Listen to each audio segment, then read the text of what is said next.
All right, everybody, welcome to this webinar. My name is Geert. I'm the founder of Northbridge. I'm very happy and excited for this webinar who we have with Veronica. She is an international professional, former international student who successfully found internships and now also a full-time job. She will be sharing her experience, what worked, what didn't work, just some general tips as well, because we feel like it's very important for students to hear from fellow international students who have done it before, because you can have all the visa-friendly jobs and still not be able to find a job. So we hope that this webinar is going to be beneficial for you. If you have any questions during the webinar, feel free to pop them in the chat. Maybe some of your questions will already be answered during the webinar, but if not, we will take some time at the end of the webinar to answer your questions. You can then either pop them in the chat or just unmute yourself and we can have a little conversation. So with that being said, I'm going to hand it over to Veronica. Thank you, Gerd. So today we will be talking about my journey from internships to full-time job as an international student. And I'll have some tips for you of what worked and what didn't, and I'm happy to answer any questions. So my background. I was an international student from Colombia and studied in Duquesne University. When I first came to the US, my goal was simple. It was to get internships and eventually a full-time job. But as an international student, of course, the process is a little bit more complicated, especially because of the visa restrictions and like fewer opportunities. At the beginning, I really didn't know how to navigate my job search, but that's how the journey really started for me. So, the reality of my job search. During my first internship, During my first search of my internships, I was applying to a lot of jobs online. I'm pretty sure that we've all done that, but I wasn't really hearing back. So I didn't really understand what companies were looking for, and I felt very lost. I was not certain whether the position I was applying was really a good fit for me. I think like one of the common mistakes is not really like reading over every requirement that jobs have in the bottom. And as an international student, it was even harder because of sponsorship issues and limited guidance. Many recruiters are unaware that international students don't really need a sponsorship because we have OPTs and CPTs. What I realized is that the process for us is different, and applying online is usually not enough, and networking becomes very important. So, what didn't work? At the beginning, I made the mistakes that we all make, and it was applying to many jobs and not getting responses, or usually you just get this email, which is like, I don't know, their random, like traditional email of sorry, we are taking other candidates into consideration. And I guess that was also because I didn't fully understand the timelines in the US, and I wasn't tailoring my applications towards the job that I was applying for.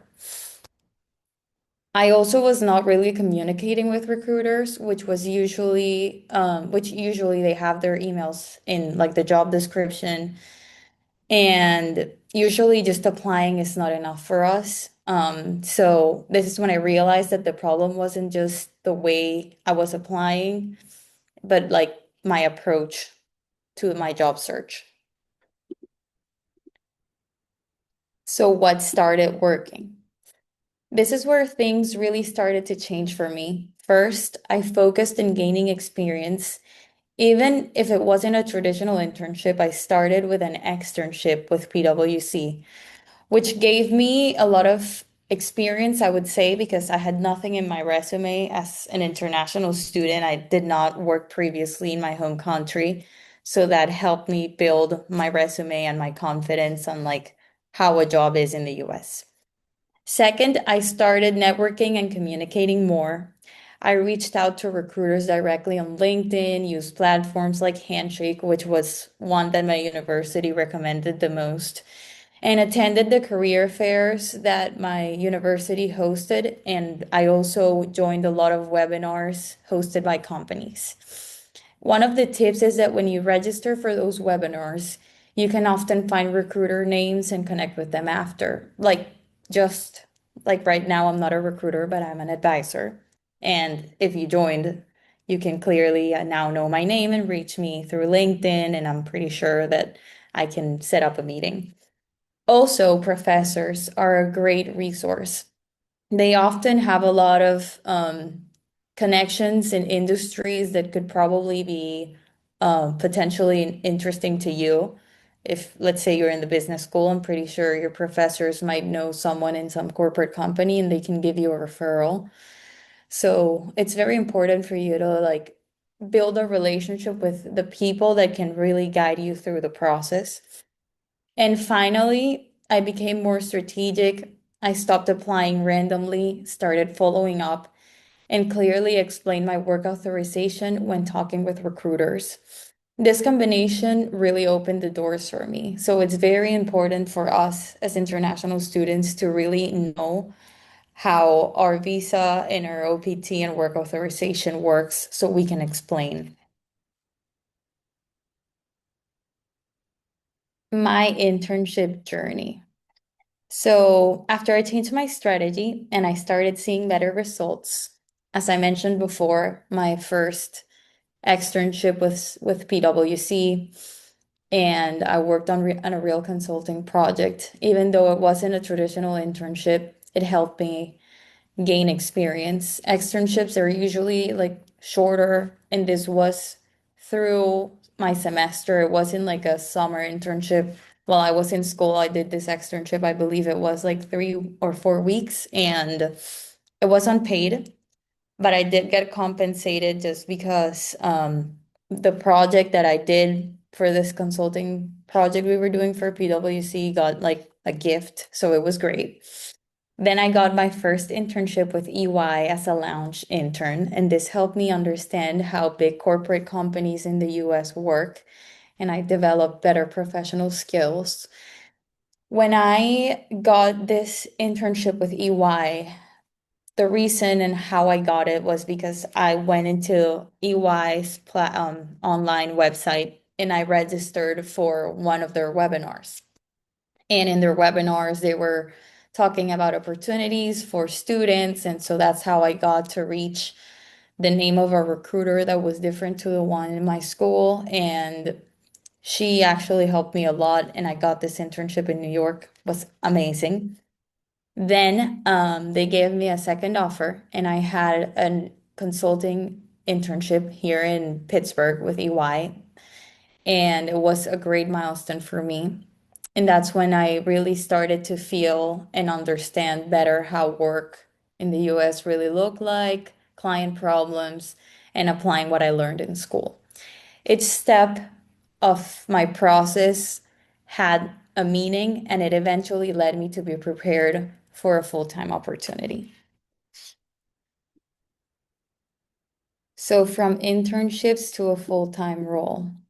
When I started applying for my full-time role, I faced new challenges because at this point, I already knew that I had a built resume with a lot of experience. I already had an externship, two internships with a very well-known company. I was also an RA in my university. I had great referrals.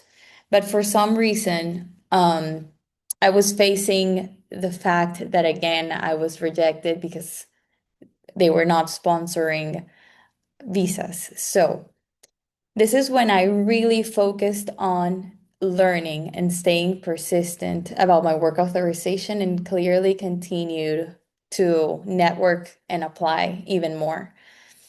Then something really unexpected happened. I guess I was very active in LinkedIn Handshake. My current employer actually reached out to me directly on LinkedIn. And after everything, and after all of those applications and interviews and projections, that message became the opportunity that I was working towards. Today, I work with CR Advisory, and I'm really happy where I am.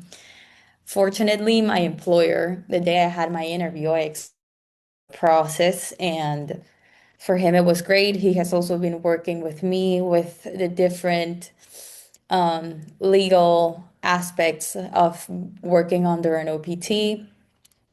But trust me, once you really understand your how the OPT works and you know how to explain it to an employer, that can potentially lead you to your full-time opportunity. So, key lessons that I learned. This slide is a little bit more personal for me because it's not only what worked, but how I changed my mindset. For example, I realized that I don't need to be the perfect student to get a job. Of course, you need to put a lot of effort in school, but confidence is what really matters when you tell your story. And I also had to shift my mindset. Instead of waiting, I just started applying in a better way and learning along the way since I was a freshman. I was very concentrated since the beginning to gain some experience in my resume because my other American friends, they already had a lot of job experience in their resumes, but usually in other countries you can't work until you're 18, which was my case. And honestly, there's things that I wish I knew earlier, like networking with people that can better direct you and using platforms like Northbridge, which at the time it wasn't available for me. But nowadays that this is something available for all of you, you should for sure take advantage. And, it's just a great platform to use. And all of these little things that we can do to better the way to apply are going to lead you to a great opportunity. Advice for international students. So I think that one of the most important things is to not like avoid conversations about your visa. Because yes, sometimes it can feel uncomfortable because once you mention, oh yes, like I will work under a CPT for my internship, you just get a sorry, we don't hire internationals. Instead, prepare yourself to better answer those questions or to explain it in a different way. Another big one is to apply online and not following up. This really limits your chances. Try to communicate directly with somebody because there's so many other people just sending their resume just as you're doing, uploading it. So try to reach and say like, "Hey, my name is this and that. I applied today. I am really interested in this position. I would love hearing back. Can I please get some guidance?" All of that builds and highlights your name a little bit more. And the other thing that I really think that usually sometimes we struggle with is comparing ourselves to other students. Don't ever do that because we all have different paths and different careers, and sometimes some careers lead to easier opportunities, some others maybe you need more experience. So once you stop doing these things and you start being more effective in your process, trust me, everything will work out. How Northbridge can help you.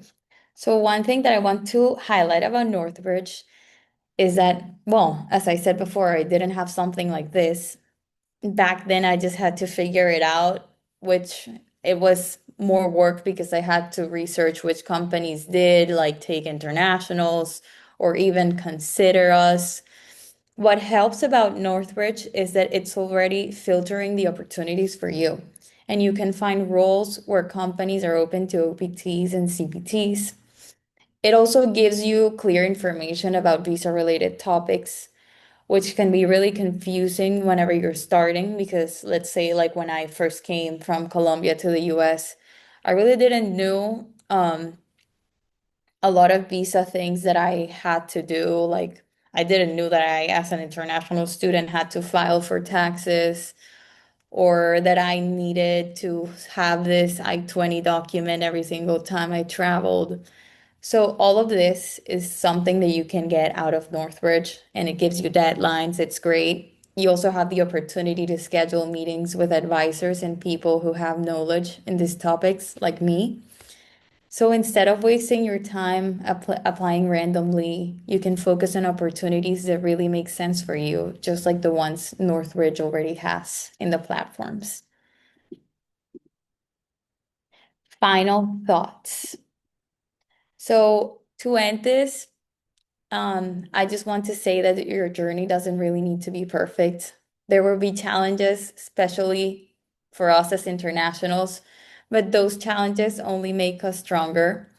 Believe in your values, stay consistent, and keep putting yourself out there. Don't be afraid of knocking in people's doors saying, "Hey, I need help. Hey, how can you better guide me?" At the end of the day, it's only you're only looking for an opportunity and it will come. Thank you, and I'm very happy to answer any questions. Awesome. Thank you so much, Veronica. I think this was super valuable. Um, I'm looking forward to see if anybody has any questions.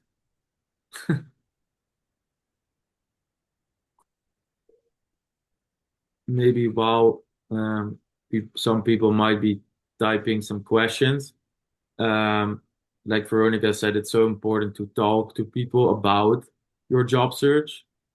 Get advice from former international students who have done it before. They know how it works, what doesn't work. But maybe also talk with career coaches who can get you some help on how to format your resume. Talk to industry professionals um, and others. So I see we have one question. So the 100K H-1B fee does not apply to international students that are already in the US on an F1 visa. The 100K only applies to people that are not in the US. So if you are, for example, living in a different country and you want to come to the US on an H-1B, then your employer and you need to pay $100,000. But for you as an international student, it doesn't apply. So that is still the same. It's still a no cost hiring for companies to bring on an international student. Hi, great. Pariksha this side. Hello. Hi. Hi. So I'm new to this Northbridge, so I want to know what does the like workflow? Do you post only OPT because I'm going to graduate in May? So I just want to confirm. So on Northbridge, do we get only specific OPT openings? I come from like cloud DevOps domain. So Mhm. that's how I want to know, like, because I'm applying for multiple job roles, but mostly employers are not interested in hiring for OPT students. They want GC or H1B. So not bridges specific to OPT or what? Yes, so I can answer your question, and I also think that will probably answer the other question in the chat. So let me just give you a I'm gonna try to do it in 2 minutes because I don't want to take too long, but I give you a little breakdown of our job board. So our job board is updated twice a day, in the morning and in the afternoon. We have about 50,000 visa-friendly jobs on the platform. I'm going to show you what an example of a job looks like. We want to keep everything short and simple so you can quickly see if this is a job that you want to apply for. We feel like you don't need to read 20 sentences about a job to know if you want to apply. So we write a little summary about the job. We list the key skills, the benefits, and you can upload your resume and it tells you what you should improve and what you should highlight on your resume. Then if you are interested in applying, you click on apply and you will be forwarded to the company website where you can read the full job description and apply. You can filter down on internship, full-time role, part-time role. So this is OPT, STEM OPT, CPT, internships. We have some top companies with companies that are posting the most jobs, and there are a couple other filters. You can even set daily job alerts so that you never miss out on a visa-friendly job ever again. So you can add some filters here that are relevant for you for your job search. You click on send me daily emails, and then every morning around 7:15, you receive an email with jobs that are matching your search. So to then also quickly show the advisor listings. Um, Here we have a couple advisors who are either former international students who successfully found jobs, but also career coaches, immigration lawyers, and DSOs and industry professionals. To show you Veronica's profile here, she tells you exactly how she can help you.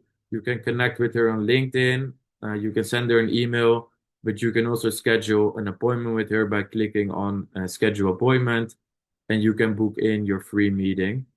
Because we feel like you should definitely schedule a meeting with an advisor. Doesn't even have to go through our platform, but just in general with somebody that has knowledge about this. Because you might be thinking, oh, my resume should be fine because ChatGPT tells me that this is fine and it looks pretty good. But yeah, we think you should just talk with somebody. Why does it hurt to talk to somebody who can help you? We think it can only affect you in a positive way. Last question, I'm sorry. So this portal, like when we are applying for the job role and uploading our resume, so does it match like ADS thing is also available which match with the JD and with the resume which we have in case if we want to make some changes accordingly we can make. Yes, there are also roles for like it's not only F1 OPT, so there's also for people who have like a doctoral degree or a PhD. Our tech team makes sure that all the jobs that are on the platform are visa friendly, and these vary from, you know, internship with no experience to, for example, a STEM OPT role that requires some experience or more researching positions that require, for example, a PhD or a doctoral degree. So it's very Okay. broad. The only thing Oh, that we can definitely guarantee is that they're all visa friendly.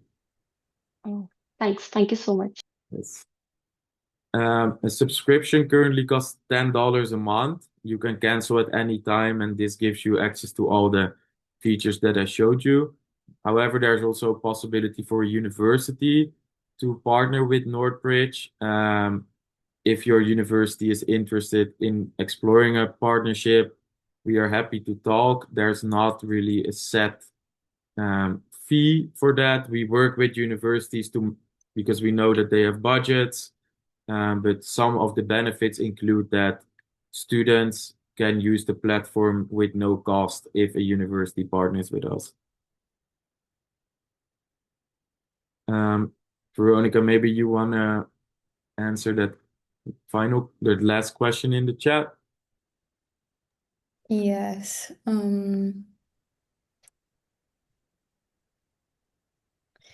Well, I do believe that it is worth your time explaining an employer how your CPT or OPT works, even though they don't hire, because sometimes they just don't understand the process and they believe that they have to sponsor a visa when they really don't.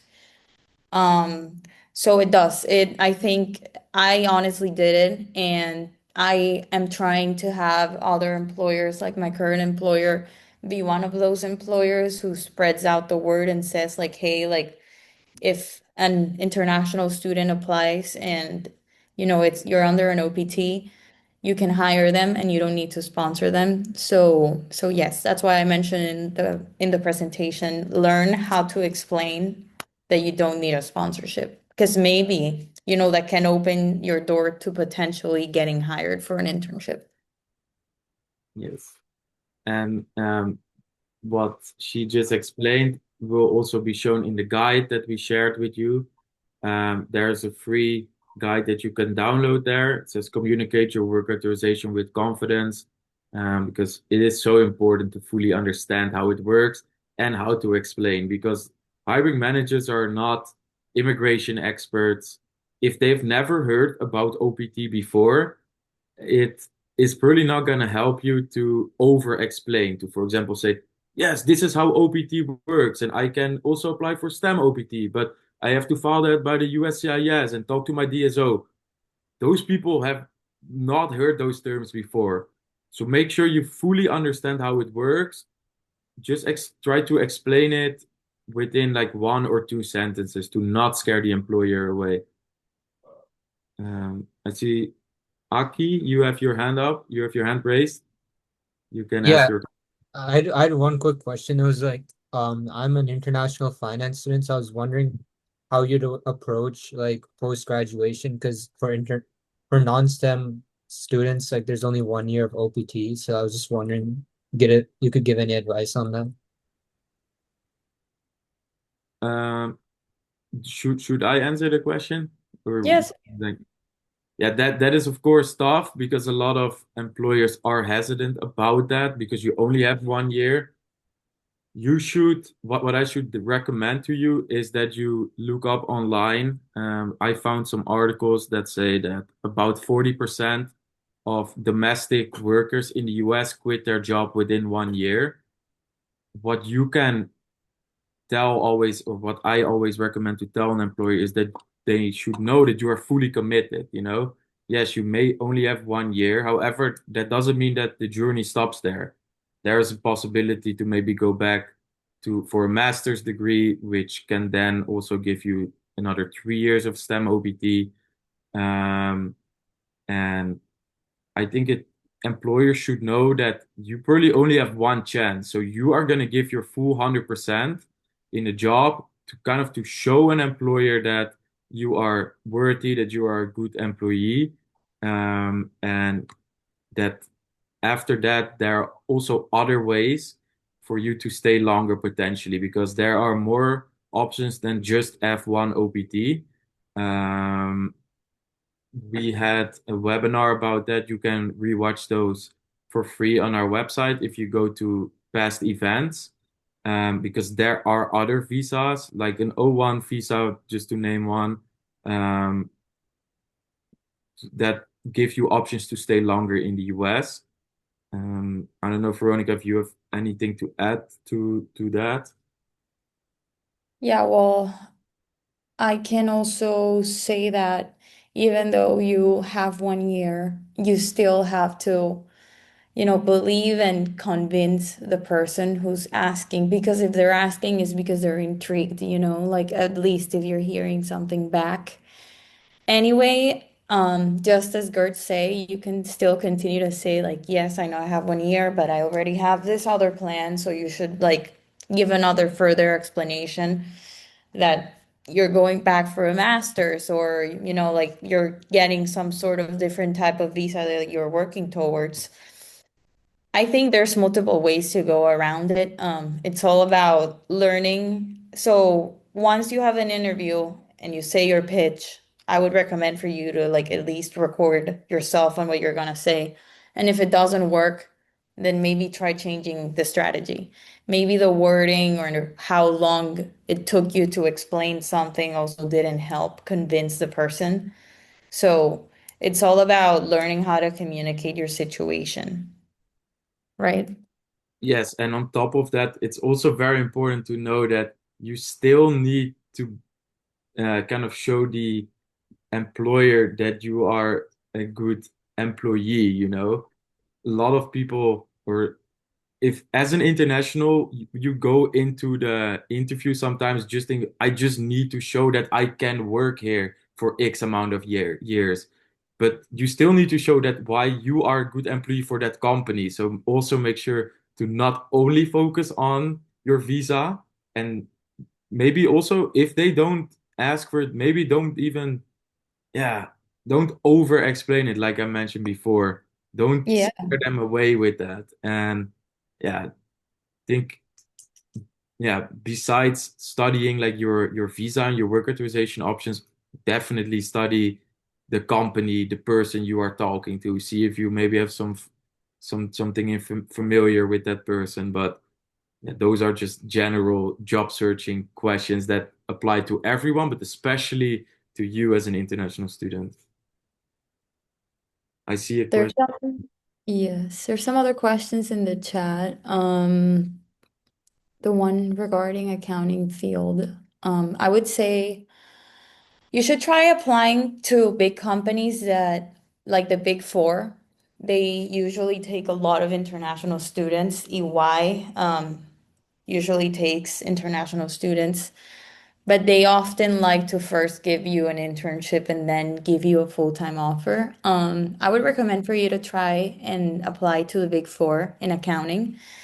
Anyway, rejection is normal in the process. Trust me, like I got more than 100 no's. So it doesn't matter, like whatever they say no, you keep moving forward. And well, try using Northbridge because the platform really offers opportunities for us. So I would also recommend to take a look in Northbridge. I know we usually use LinkedIn and all of that, but try using Northbridge first, I would say, and try to reach to an actual person. So like let's say next time you apply to a company, whatever, name it, Google. Try to look for a Google webinar, try to join it, try to see if there's a recruiter or somebody you can reach, any person. That person you can email and tell them like, hey, like I would really like to apply for a job. Can you please lead me to a recruiter email? It's all about getting towards the person that you really need to reach in order to get hired. But yes, rejection is normal and you just have to continue to apply.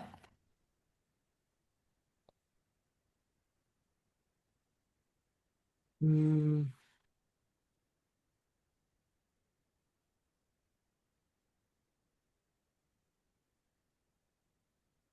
are there any other questions?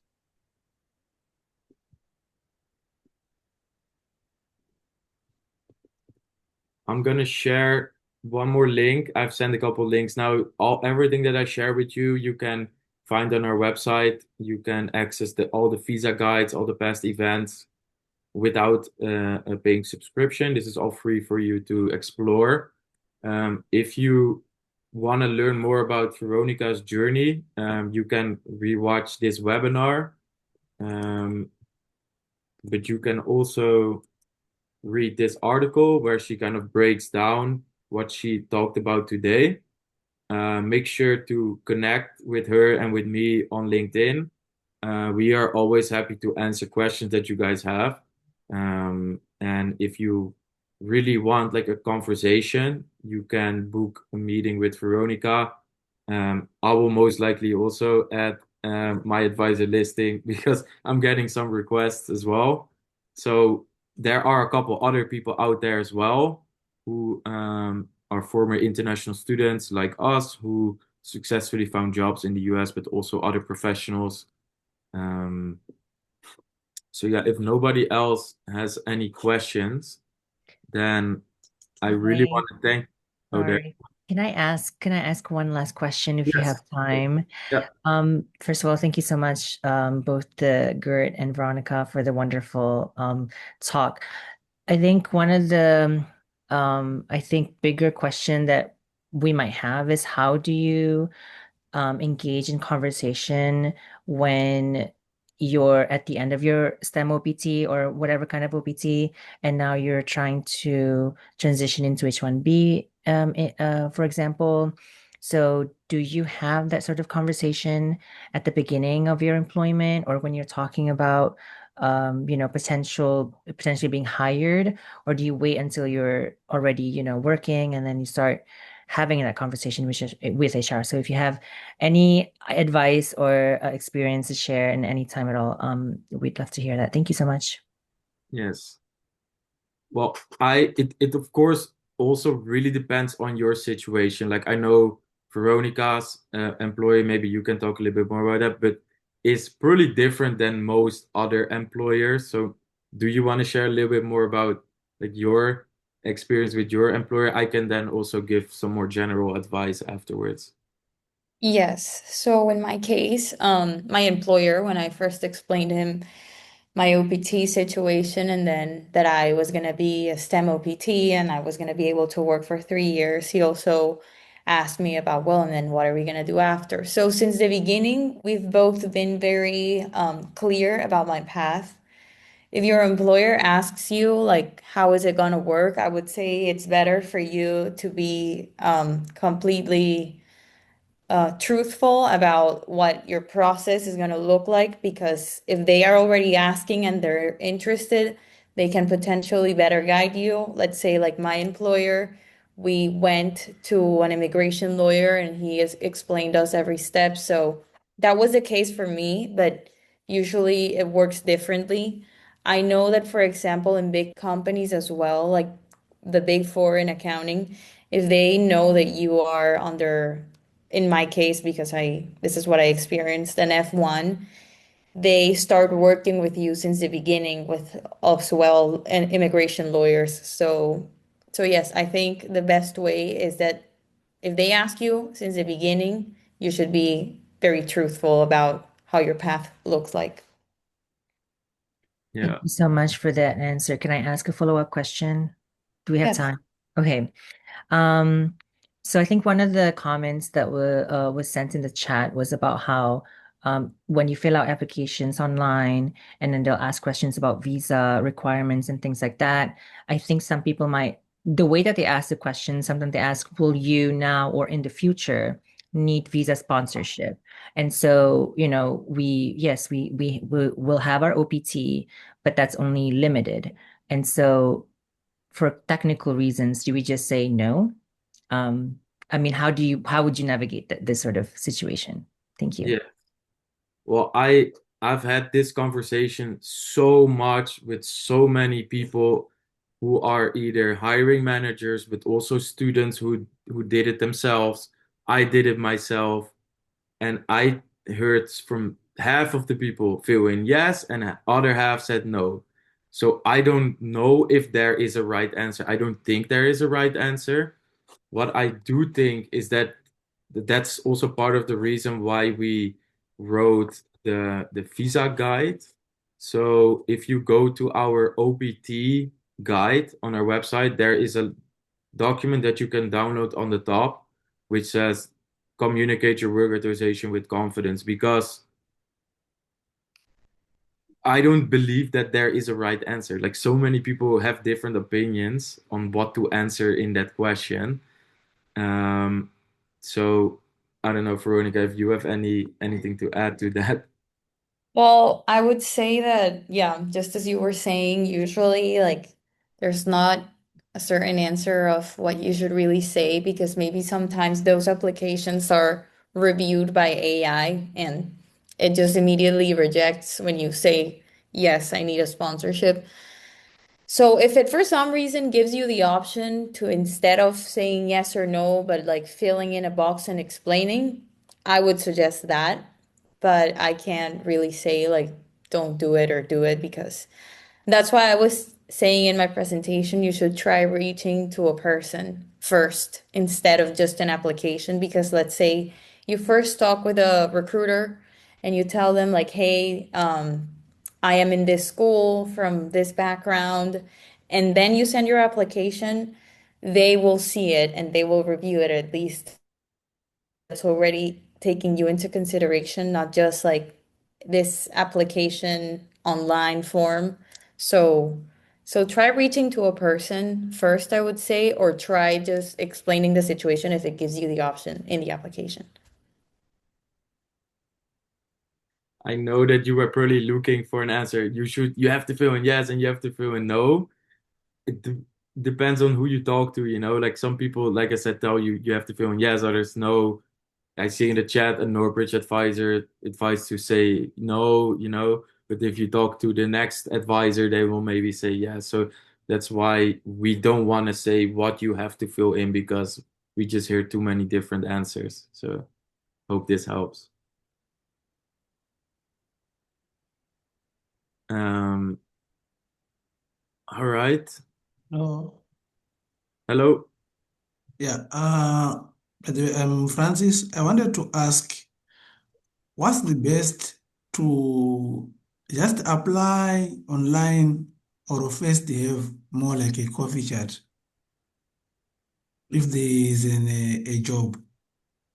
I just first, I know you have said reach out to the person, but sometimes you might have a fear to say this job might actually apply, what do you call it, might be removed before I have a coffee chat, or it's a waste of time to first look for a number of people to talk to before you apply.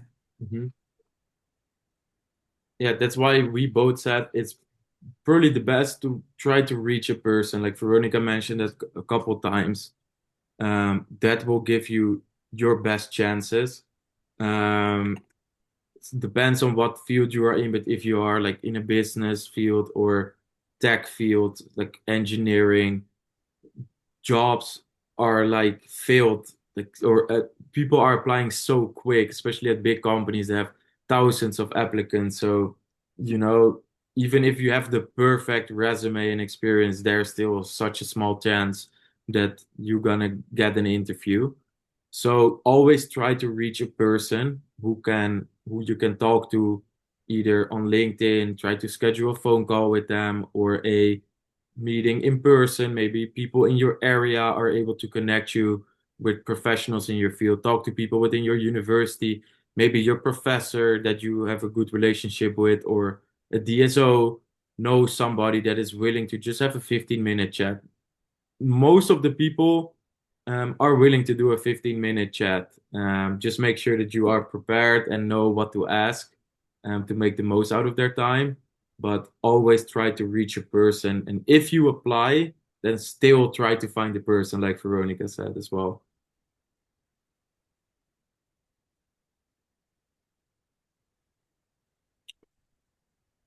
Hope that answers the question.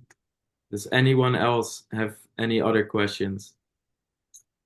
Yes, it answers the question. Thank you so much. All right, you're welcome. All right, everyone, thank you so much for joining us. We will repost this webinar tomorrow on our LinkedIn and YouTube. Thank you so much, Veronica, for joining. If you guys liked it and you want us to do another webinar together, let us know. But I really appreciate everyone, all the questions. Thanks everyone for joining, and thanks, Gert, for the opportunity. Of course. Thank you so much.